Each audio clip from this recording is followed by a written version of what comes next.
अपमानर प्रतिशोध नेबा सबुठारु बड़ अस्त्र हेउछि।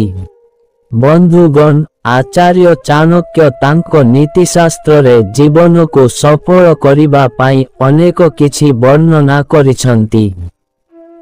से एक श्लोक माध्यम रे अपमानर प्रतिशोध नेबा ओ शत्रु को परास्त करिबा विषय रे कहिसंती।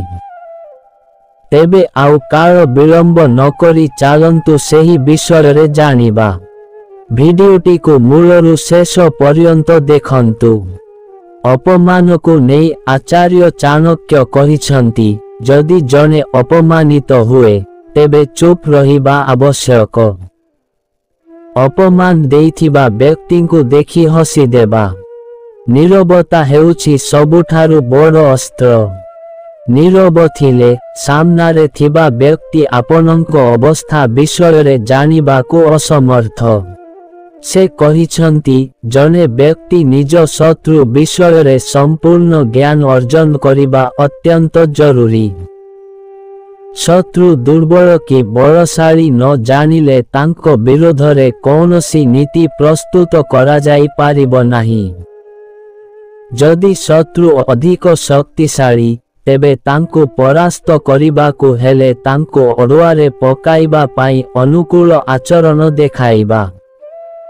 जदि शत्रुर प्रकृति मंद, से प्रतारणा करिबाकु चाहे तेबे तांको परास्त करिबाकु तांको विरोध रे जीवा।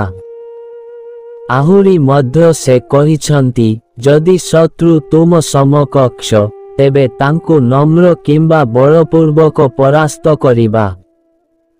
अस्त्रशस्त्र रे आक्रमण करिबा पूर्वरु सेमानंकु जालरे पकाइबा उचित, जहा फलरे सेमाने चाहिले मध्य बाहर को जाई पारिबे नाही। बंधुगण, भिडियोटी भल लागिले भिडियो को गोटिए लाइक एवं आमर सत्य गाइडर यूट्यूब चैनल को सब्सक्राइब करिबा को भूलिबेनी। धन्यवाद। जय श्री कृष्ण।